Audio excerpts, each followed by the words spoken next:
राघोपुर वाला से पाला जो पड़ता हो जो होने रोमिंग चालू हो तो डाटा झूठा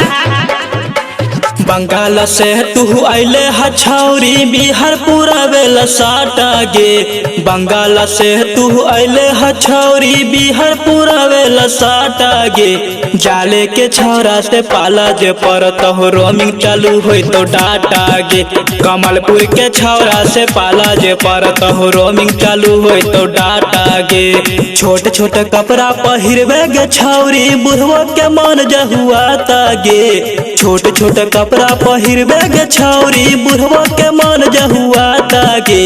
राघोपुर वाला से पाला जे पड़त हो रोमिंग चालू हो तो डाटा गे धमाद के छौरा से पाला जे पड़त हो रोमिंग चालू हो तो डाटा गे अरे जा राघोपुर वाला से पाला जे पड़त हो इलाका किसी का भी हो धमाका मासार दिन म्यूजिक का होगा रोमिंग चालू हो तो डाटा गे ऐसा न चीज देखेबे गे छौरी भीतर से मन चरचराता गे ऐसा न चीज देखेबे गे छौरी भीतर से मन चरचराता गे राधी के छौरा से पाला जे पड़त हो रोमिंग चालू हो तो डाटा गे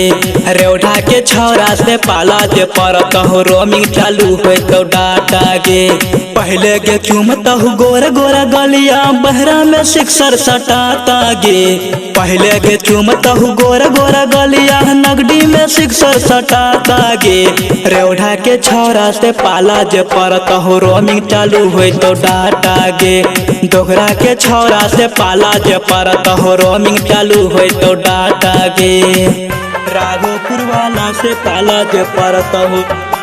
इलाका किसी का भी हो धमाका मासार दिन म्यूजिक का होगा रोमिंग चालू हो तो डाटा गे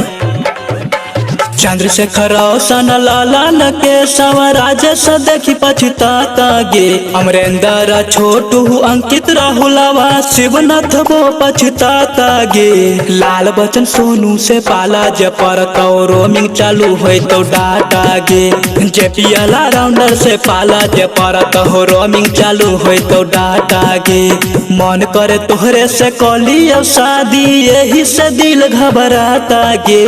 मन करे तोहरे से कली शादी यही से दिल घबराता गे खजूरबाड़ा के छौरा से पाला जे पड़त हो रोमिंग चालू हो तो डाटा गे आधा मादो के छौरा से पाला जे पड़त हो रोमिंग चालू हो तो डाटा गे सुनना जइबो कि नहीं यहाँ से रिकॉर्डिंग बाय मासार दिन music Khajurwara Darbhanga producer allrounder JP Yadav.